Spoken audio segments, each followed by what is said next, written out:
very difficult to do. Briefly, my name is Candy Luis de Ojeda. I am an activist with Off Venezuela Portland. Thank you again for giving up some time on your Saturday afternoon. If you've not signed in, please do so. It's that red little box over there. Bathrooms are down past the staircase on the right, if you need to use the restroom. And before we started with Paul... Is that down the staircase? It's not down the staircase. No.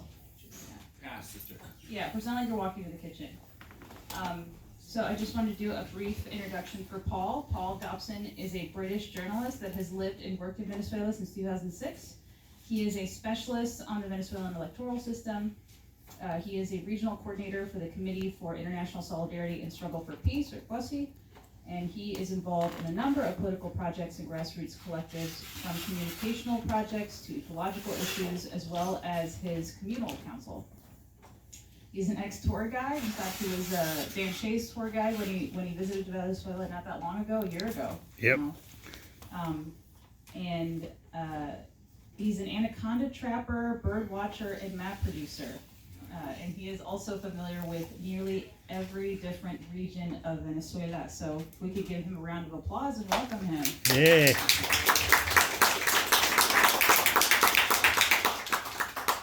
Okay, so let's do this. It's a little ad hoc.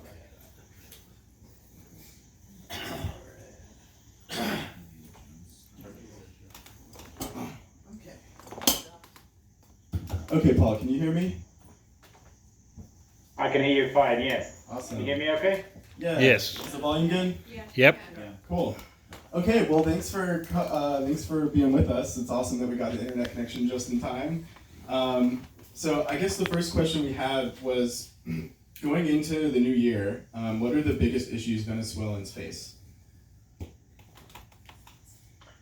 Well, it's been a tumultuous year, 2019, and we can expect 2020 to be pretty much the same. But for most Venezuelans, the biggest issue this new year has got to be the economy. The Venezuelan economy continues to struggle. We are now into our 6th consecutive year of recession, and it's estimated that the GDP has shrunk to about 25% of what it was in 2014.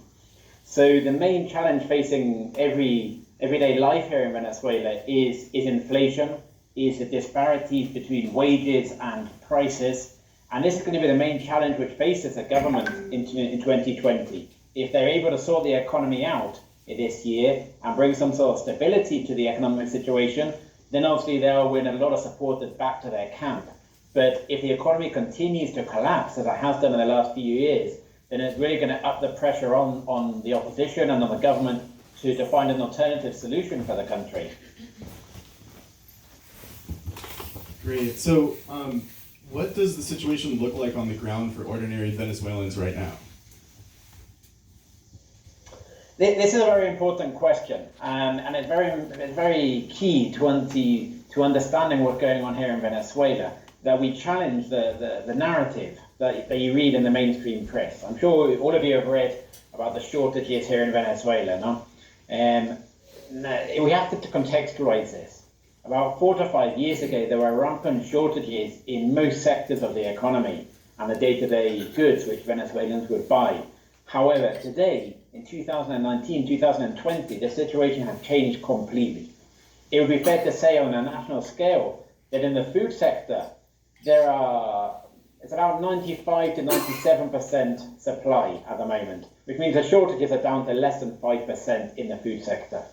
In the medical sector, in the drug sector, the basic medicines are in free supply, easily found, but the top level medicines are subject to certain levels of shortages. No?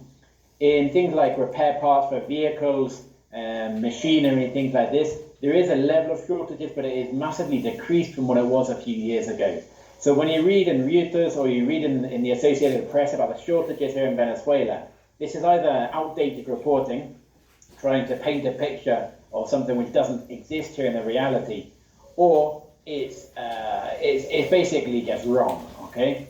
So the shortages are much better than they were before. The main problem now facing Venezuelans is a disparity between their income and their costs. No? The wages are not high enough to live at the same quality of life as we were used to here 5 or 10 years ago.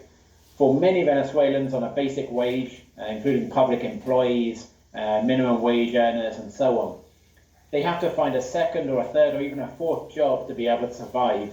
And this is on a decreased quality of life from what they're used to. Many Venezuelans have had to look for alternative sources of income, including some extra legal activities to be able to feed their families. But this is, again, not a problem about shortages, it's a problem about the wages and the cost disparities. No? And the other major issue which we have to talk about here when answering this question is about the public services. Obviously, after 6 years of recession, the public spending on services has decreased massively. It was inevitable that public spending was going to be hit by the economic crisis, and this has really started to kick in now. We're seeing telephone networks collapsing, we're seeing internet connections collapsing, we're seeing roadways increasingly deteriorated, rubbish collection, water supply, electricity supply, all suffering a lack of investment from the authorities. Now, this is, of course, combined with other factors which have hit these sectors, including corruption, including stealing of parts, including a brain drain due to migration and other factors. But the number one factor is a lack of investment from the government in the public services. And this is now the number one motivating factor for Venezuelans who choose to migrate, who choose to set up camp in another country, is this. The frustrating nature of day-to-day life when you don't have a reliable electricity connection, water supply, telephone network, internet connection, and a whole range of other services. Okay, so kind of on that topic though of the U.S. media and how they get things wrong, the U.S. media is reporting on Guaido again. The narrative is that he was barred from entering the National Assembly amid a socialist takeover of the judicial body. How are Venezuelans reacting to this recent incident, and is it a rallying point for the opposition? What is the U.S. media getting wrong? And will the U.S. be able to use this as justification next time they want to escalate tensions with Venezuela? Well, as is usual, the U.S. media have got quite a lot wrong with this story. Firstly, the new leadership of the National Assembly, which replaced Juan Guaido, is definitely not socialist. The leader of the National Assembly, Luis Parra, belongs to a party belonging to the hard right of the political spectrum, called Mer Justicia. It's in fact the political party of ex-presidential candidate Enrique Capriles, who some of you may have heard of. So definitely no socialist takeover of the National Assembly. The pro-government bloc is still in the vast minority. About 30% of the deputies are socialists, and the other 70% are right-wingers. This hasn't changed. What we have seen is a massive division, a fraction within the opposition ranks. And this is something which the press are very reluctant to report on, obviously because it's not in their political interests here in Venezuela. We've seen a section of the opposition side with Juan Guaido and through him, obviously, the Washington-led rallying call in the region. But we've also seen a section of the opposition rebel from this and say, we don't agree with the government, so we're going to play within the rules of the game. We're going to play by the constitutional rules of the country, the democratic rules of the country, and we're going to try and bring about change according to our political opinion through amassing support in the people rather than trying to topple a government through regime change and coup d'etats. No? And this fraction within the opposition has of course benefited the government. This is where the socialist takeover narrative comes in. We're seeing a group of the opposition who are willing to talk to the government, who are willing to discuss with the socialist deputies about law changes, constitutional changes, electoral guarantees, and so on. This doesn't make them socialists. It means that they're willing to sit down with the socialists and talk about these issues. And this is something which has brought a great amount of upheaval to the state structure, we can say, over the last month. Now, how are Venezuelans responding to this? Well, to be honest with you, most Venezuelans are sick and tired of the political games played by both the government and the opposition sectors. Most Venezuelans are more concerned with getting food on their plates, surviving this economic crisis, trying to come out the other side, and they're looking for solutions. They're not looking for political gameplays. They're not looking for political quarterbacks. They're looking for economic solutions for the country. And anyone who's willing to actually provide a constructive way forward for the economy is potentially able to harness a lot of popular support at the moment, be it the government or the opposition. So also kind of with the U.S. in mind, we're rapidly approaching, it seemed like a week ago, and it still does, that we're rapidly approaching another war in the Middle East. As a journalist that produces content about a similarly demonized country, can you talk about the common tropes Western media uses to foment conflict in the global South? What is the overlap of Venezuela and Iran?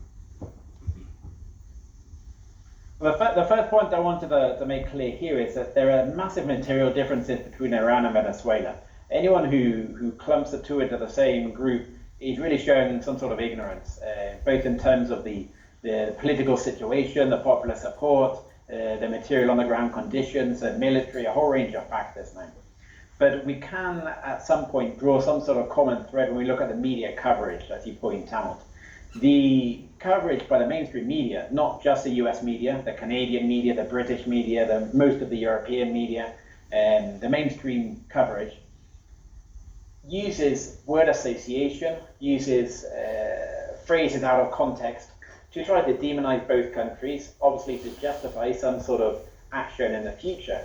It's very hard for the Pentagon to justify military action or even harsh economic action against another foreign government, unless there is some sort of popular support in the United States and in the rest of the global North countries, albeit a minority support, but some sort of popular support. So they need to generate this. They need to generate this by convincing a certain amount of the population, we could say a certain ignorant amount of the population, that an elected leader is a dictator, that a country which has arrested more drug lords than any other country in the last few years is in fact supporting drug running. No? These sort of word plates, word associations, so the psycho networks which really generate at some point subconscious or unconscious associations in the future. When you start seeing in the mainstream press that so-and-so is a dictator, time and time again, you start to forget the fact that so-and-so was actually electorally voted in by a majority of the population in what has been declared a free and fair election. But once you see the word dictator time and time again, it suddenly doesn't start to become a surprise when you see the threats of military action, the threats of economic sanctions, because this is supposedly justified for dictatorships. This is the way that the media really plays an integral part in the establishment, in the state apparatus, and in all of the future actions we've seen taken to the extreme in places like Afghanistan and Iraq. It's very interesting to play back the analysis of what happened in the lead up to both Iraq wars and see where it really started. And it really started with a media demonization campaign of not just the leaders, but also the government and the country, the people. The idea that an Iraqi life wasn't worth the same as an American life, that Iraqi family didn't have the same day-to-day problems as an American family. And all of these issues, based on hypocrisy, based on arrogance, based on racism, and a whole range of other issues, are part of building blocks in creating this sort of idea that some sort of intervention against this country is okay, is justified. The fact that it goes against international law is okay because, you know, they're from the global south. Their lives aren't worth so much. And this is where the media comes into play in the imperialist war machine, which is much more obviously seen by so many people across the world. Awesome, thank you. I think, did you have a couple questions you wanted to ask Candy? Okay, so Candy's going to ask a couple questions. Hey, Paul, I was wondering if you could kind of paint a picture of what a Venezuelan would go through, like just on a day-by-day basis, and how the sanctions would affect them from like the moment that they woke up, from when they tried to get to work.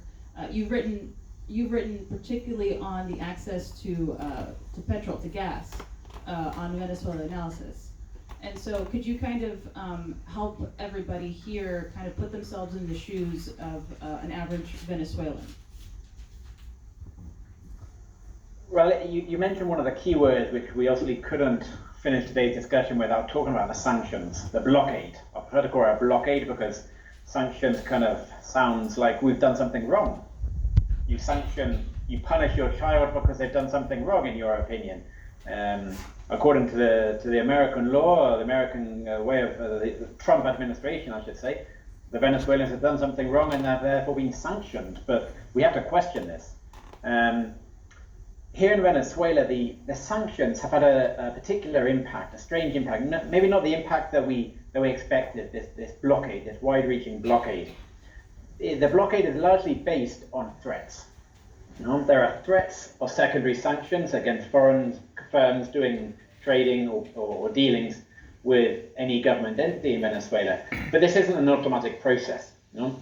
Since the blockade was really expanded in August, we've seen very few sanctions actually applied against Venezuela in terms of the the remit which they were given. We've seen individual sanctions against political leaders, and so on. But in terms of the extent to which we expected to see this blockade applied, we've not seen anything of this sort of scale. The one industry which has been hardest hit by this blockade has been the oil industry, which is why I focus a lot of my reporting on the fuel situation here in Venezuela. The oil industry has been hit because the US have applied sanctions against any international firm which looks to rent out a oil tanker to either bring fuel into Venezuela or export crude from Venezuela to another country. This has basically caused a bottleneck in the Venezuelan oil industry. The oil deposits, the crude deposits here in Venezuela are full of crude oil which can't be processed and can't be taken to the pumps because we're not allowed to import the important diluents needed to process this into fuel for our cars. This has had a massive impact on the Venezuelan fuel situation. Across the country, the picture varies, but in its worst situation, people have to queue to 5 to 7 days, day and night, to fill their cars or their motorbikes with fuel. And this is a direct impact of the blockade announced by Donald Trump, first in January and then expanded in August. Apart from the situation of the fuel, the other main area which has been hit by the blockade has been medicine. Despite an alleged loophole to continue the imports of drugs into Venezuela, this essentially hasn't happened. And the deterrence of the blockade, or a potential blockade, has scared off a lot of commercial partners of the Venezuelan state, particularly in Brazil and in India. This has meant that it's been increasingly difficult and expensive for the Venezuelan authorities and the private sector as well to import drugs into the country, top-level drugs. Venezuela produces a lot of the basic drugs which we need here, but anything medium and top-level drugs has to be imported, which means everything has to go through foreign bank accounts, which have been frozen, has to go through international shipping firms, which are reluctant to work with Venezuela for risk of being sanctioned, and so on and so on. And this is something which has really impacted and really hit the heart of the issue of the blockade. So for an average Venezuelan, when they go out onto the streets to buy their groceries, when they go to work, they won't necessarily see the impact of the blockade. Where they might see it on their day-to-day business is in the cost of the bus fare, which has shot up given the shortages of fuel, where they start seeing imported repair parts for vehicles increasingly scarce. But generally in the day-to-day situation, they won't see the impact of this blockade. So this is one of the main campaigns from the government here to try to inform the general population about the impact of the blockade, which often happens at a much higher level. Government payments being blocked in bank accounts, difficulties finding shipping firms, these sorts of issues, which is not necessarily on the day-to-day life of most of us here. And this is, of course, in the interest of those who are implementing the blockade. Now, I'm I'm interested. Can you talk a little bit more about the psychological impacts of this idea of scarcity scarcity amongst abundance? Because there's plenty of money in Venezuela, right? But the whole point of the blockade is, to make life so miserable that people, they might feel impulse to rebel. So could you talk a little bit about that? The wealth gap in Venezuela, including especially I should say, over the last 10 years or even 20 years, the Bolivarian period has increased. This is probably something most of you didn't know. The wealth gap has increased. The rich in Venezuela are richer than they have ever been, and the poor in Venezuela, especially over the last 4 to 5 years, are poorer.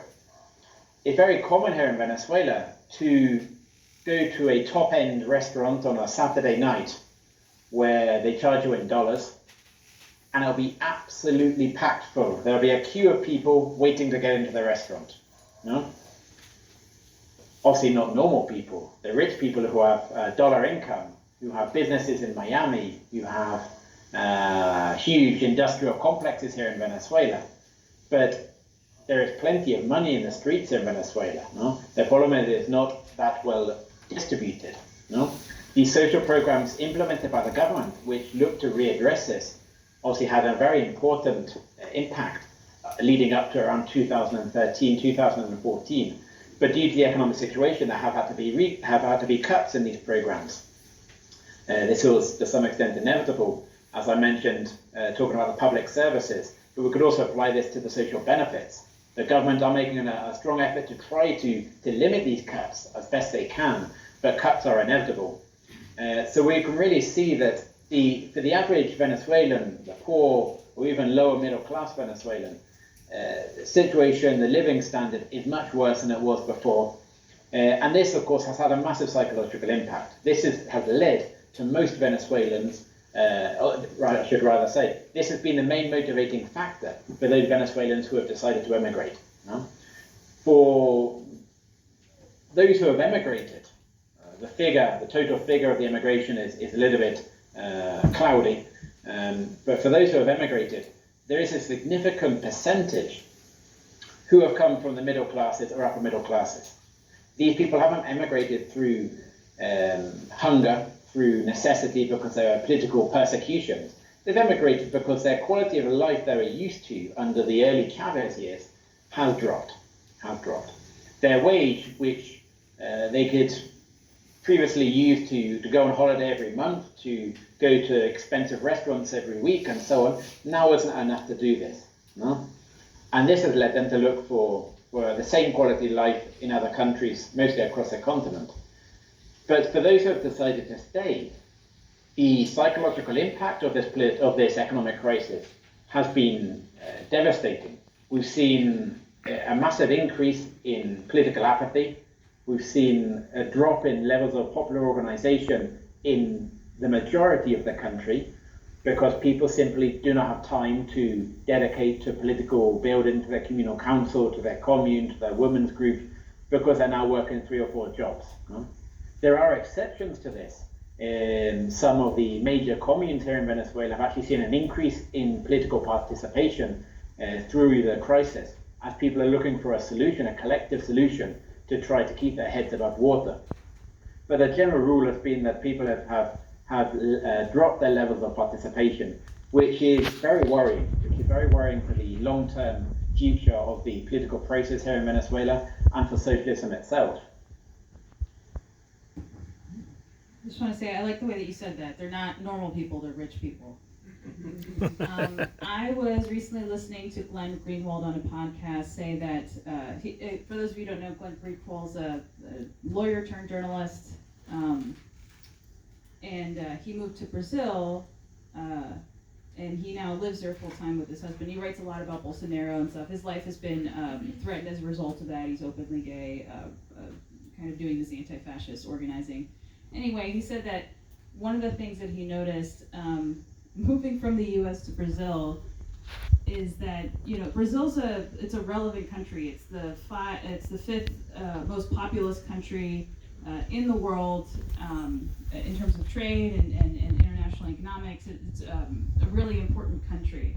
But they never talk about, politicians never talk about which country they're going to invade next and whether or not to kill folks overseas and stuff like that. And so I was curious, you're European, and as somebody currently living in the United States, what's it like to live in a country that isn't always talking about killing other people overseas? No, but there are plenty of talk going on here in Venezuela about the other governments who are talking about that. Rest assured, there's plenty of media coverage dedicated to the imperialist war machine here in Venezuela. No, but no, this is one of the strange things of living in a country like this. I, for example, as a student back in Scotland, was very active in the Palestine Solidarity campaign, and when I came here to Venezuela, I looked for the Venezuelan Palestine Solidarity campaign, and I couldn't find one. And somebody said to me, but here the government's in solidarity. We don't need any campaign to convince the government to be in solidarity with Palestine because they already are. No? So here we're very much on the other side of the coin. We're not looking to necessarily pressure a right-wing government into assuming the sort of policies which the people want, but we're more looking to construct. We're looking to see how we can make things actually work, how the problems which arise once political power has been assumed by, let's say, a party closer to the people, by a party which isn't dominated necessarily by profits. This isn't simple. This is an extremely complex situation, and in fact much more complex than any sort of anti-political organization which you find in most of Europe and the United States, against the government, against the Iraq war, against the political persecution, against all of these issues. Here we're looking to actually construct. And the number of issues which come out of this process are immense. Hugo Chavez once said it, for every problem you solve, 5 more develop. And this is true. And it really has to change the way that you look at things. You have to change your mental chip, we can say, in your head to start working to build something rather than to tear something down.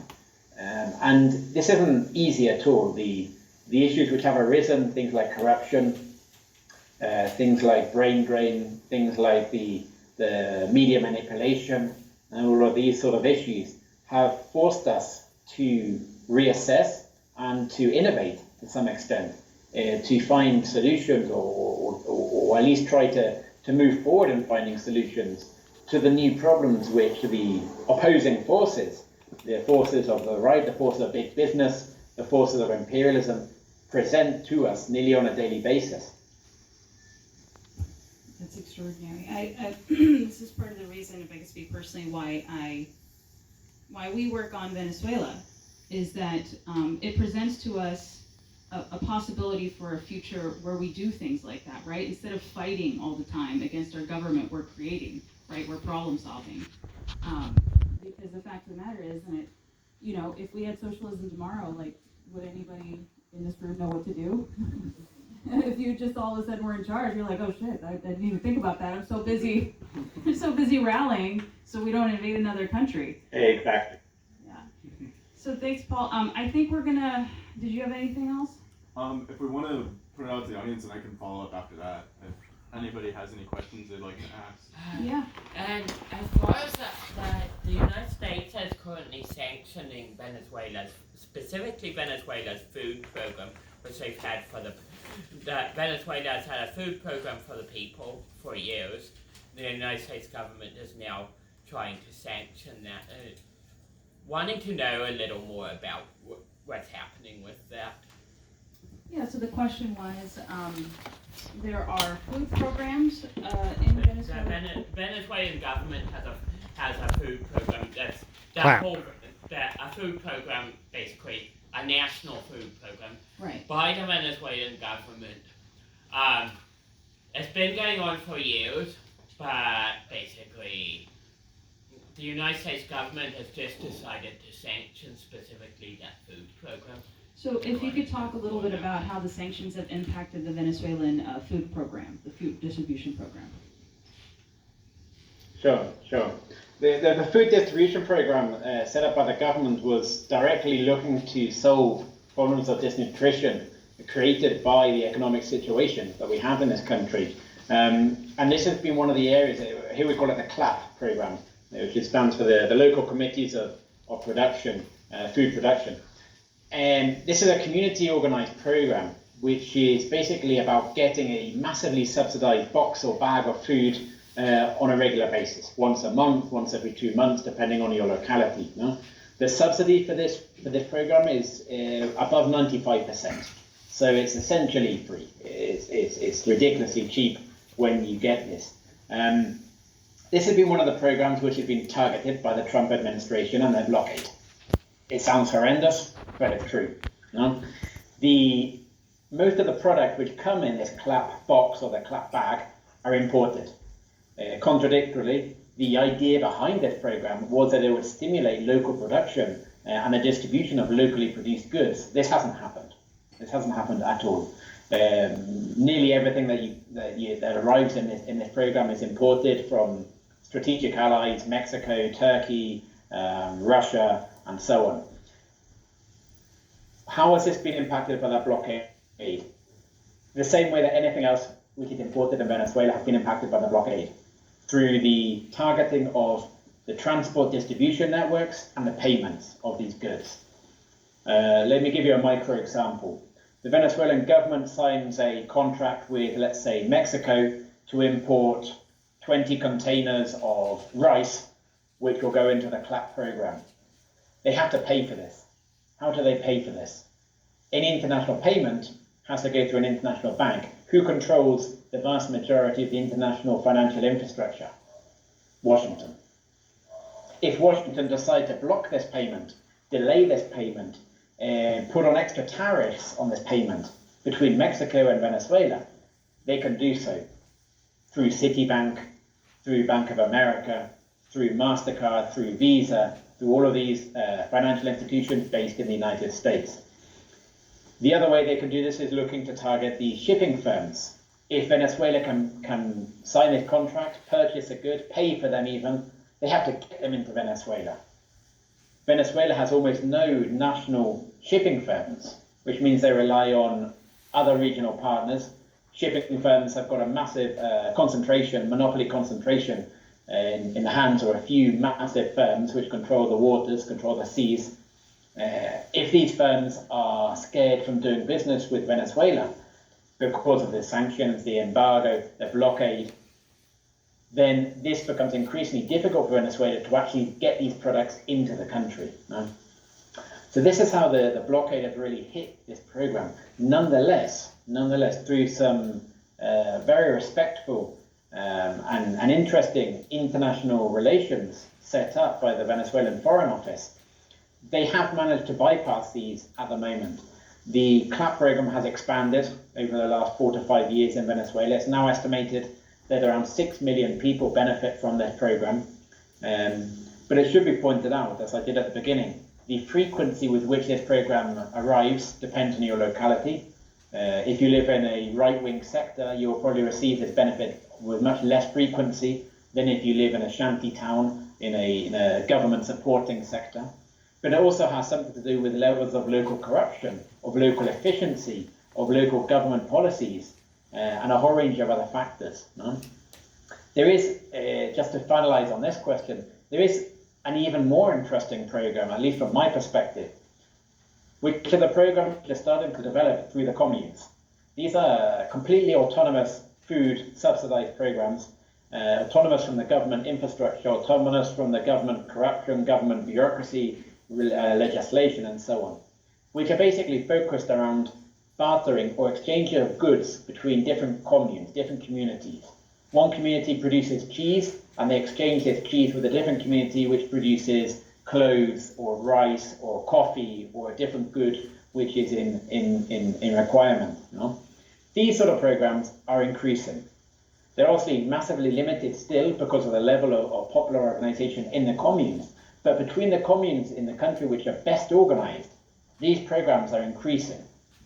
And this is providing a new alternative model which has at times even threatened the ruling party's model of top-down subsidized food programs based on dependence on the government, with more autonomous, more people power-based programs based on local production rather than importing, and obviously the safeguards which go with it in terms of currency controls and so on and so on.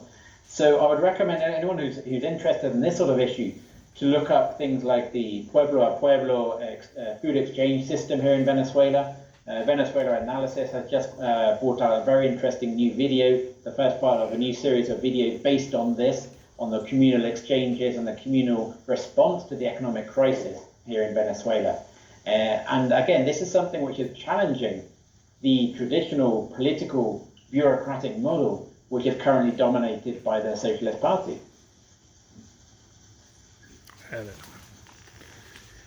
Yeah, this is Dan Shea. Good to see you, Paul. One of the Hey, Dan, how are you? pretty good.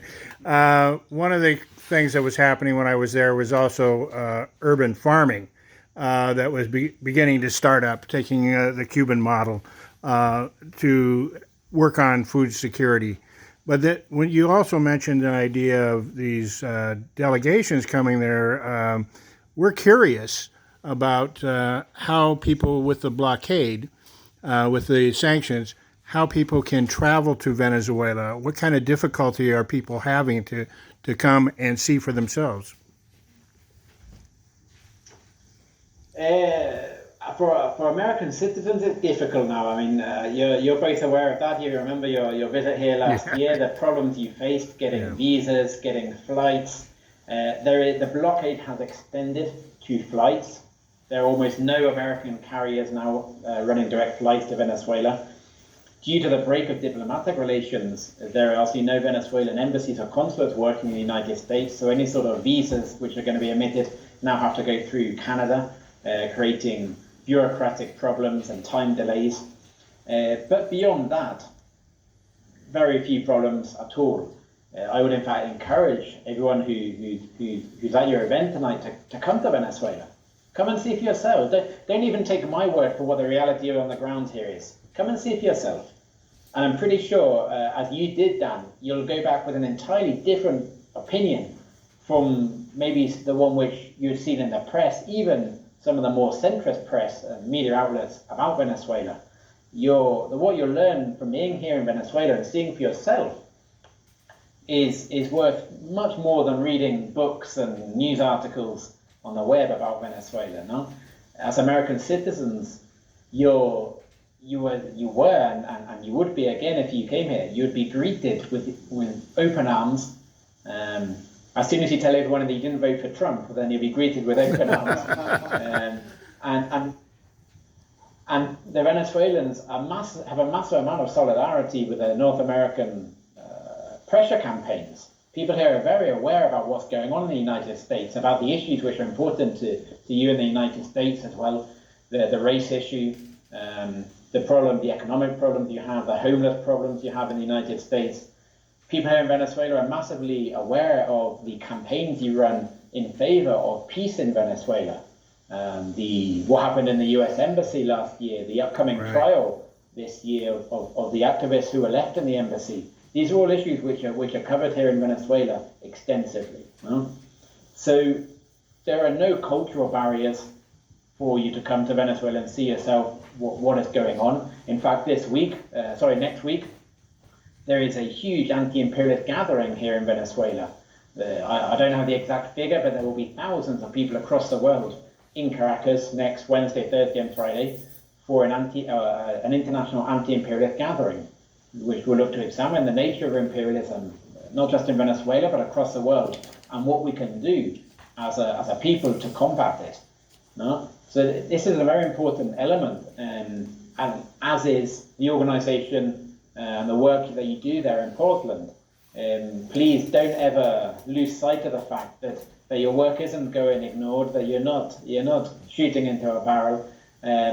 The work that you're doing is important, and here in Venezuela people are aware of it, and it inspires us. It makes us feel that we're part of something much bigger, and that there are people in the United States challenging the government line. This is vital and it's very important, that you continue this work and you strengthen the work. You strengthen the work against the media lies which are spread about Venezuela, no? From both the left and the right-wing press. Very important to challenge everything you see written about Venezuela. No? So please take this message out to the rest of the people in the Portland hands of Venezuela, because this is something which I hear every day here in Venezuela, the importance of keeping up the international solidarity movement. Maybe not necessarily with the Venezuelan government, maybe you have differences, but with the Venezuelan people, the anti-imperialist struggle of the Venezuelan people, which is alive and kicking still. Thank you.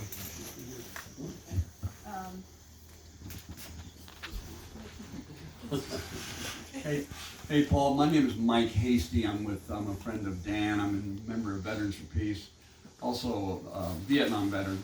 And the reason I say that is I know what the American Empire did to the Vietnamese people. There was not one day during the Vietnam War where the United States did not commit an atrocity. Okay, that's very important for the American people to know.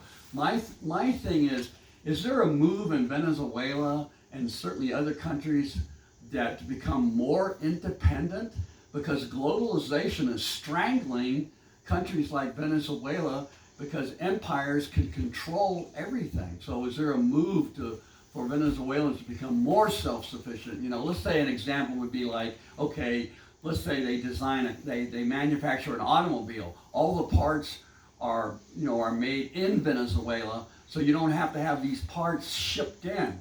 Because it seems like you're a sitting duck for globalization when all these goods and services have to come to Venezuela. Yeah, this is very interesting. We first saw in Venezuela these sort of issues enter the national discourse with Hugo Chavez. No? Hugo Chavez around 2006-07 started to talk about the need to become self-sufficient economically, productivity, in terms of food, medicine, everything basically. There was a push towards this in 2006, 2007 onwards.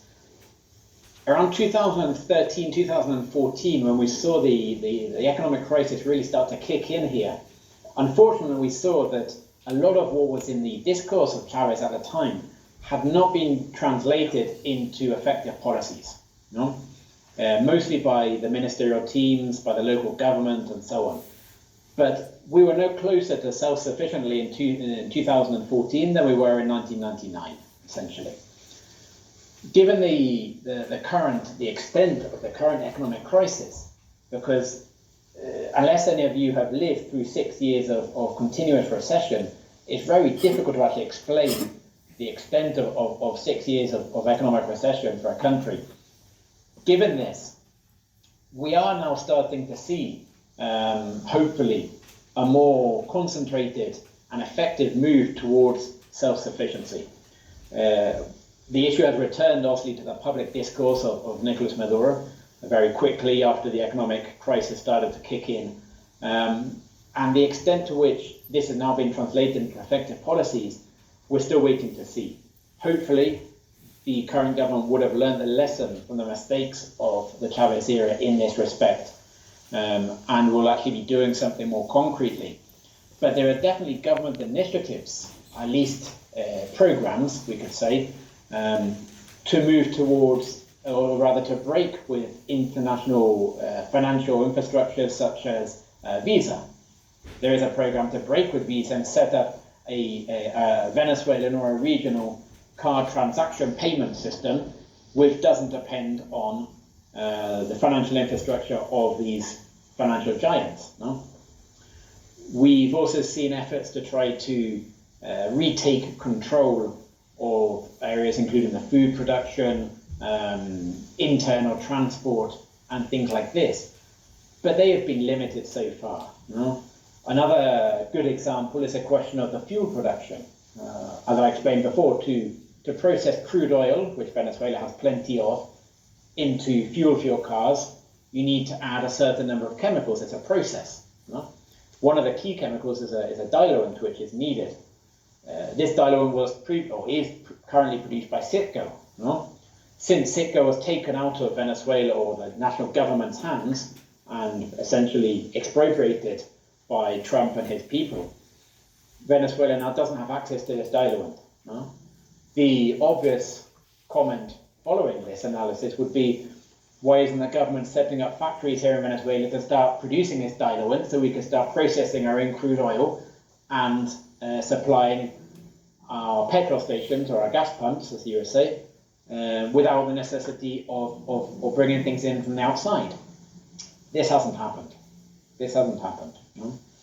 The response of the current government has been, in this field, to replace dependency on Venezuelan assets in the United States with a dependency on the Chinese National Petroleum Corporation, or with Rosneft, or with a whole range of other international multinational companies, none of which are Venezuelan.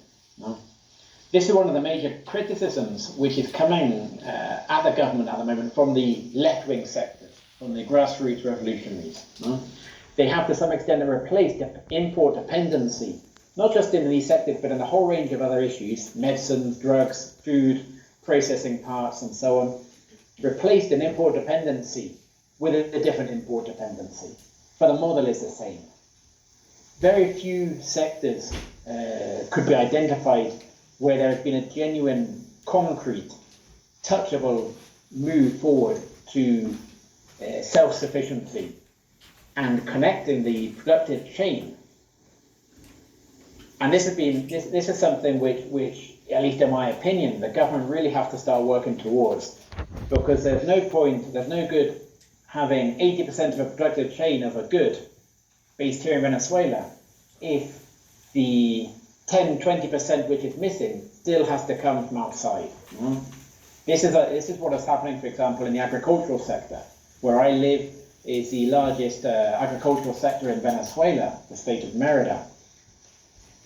A lot of the goods which are used in agriculture are now produced nationally, but the seeds are still imported. And anything that is imported is subject to international blockades, is subject to currency control manipulations, is subject to corruption and mafia networks, and is subject to a whole range of other factors where the Americans and imperialism, the American government, and imperialism, can start to destabilize the Venezuelan economy even further. The Venezuelan economy will not be able to properly resist North American imperialism until it can feed its people based on its own production. And this is something which the government speak very clearly about and very intelligently about. But in terms of concrete changes here in the structure of the economy, we're yet to see them being effectuated. And this is something which is worrying for the future, worrying for the next few years. The dependence of the current government on international alliances, not necessarily just in the immediate term, but in the medium and long term solutions for the economy as well. Is there a woman that has a question? Any chance? There's like half women in here. I have a question. Okay. What's your question? Hi, thank you for speaking. This has been really interesting. Hi. You spoke a bit about American citizens coming to Venezuela, as well as the importance of continuing to protest for hands off Venezuela. But I was wondering if there were any other actions we could be taking as American citizens concerned with these issues. Groups that we could be promoting or donating towards, things like that. I think that the best things you guys can do as American citizens, in my humble opinion, would be to get Trump out of the White House.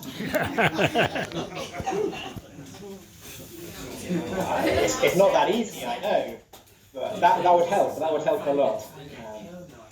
But no. Beyond that, there is a range of things. I think. It's obviously you have to evaluate, but challenging the media is very important. Not just the mainstream press, but it's very important also to challenge what the Venezuelan government are saying. The Venezuelan government are involved in a propaganda war with imperialism. This is natural. But this also leads to them, at times, exaggerating things, unveiling a host of policies without any sort of real content to them. No? So we have to challenge everything we see about Venezuela, even challenge what I'm telling you about Venezuela. Come and see for yourself. I would invite you to do this, no? But especially the US press, which is infamous for its manipulation, its downright lies about what's going on.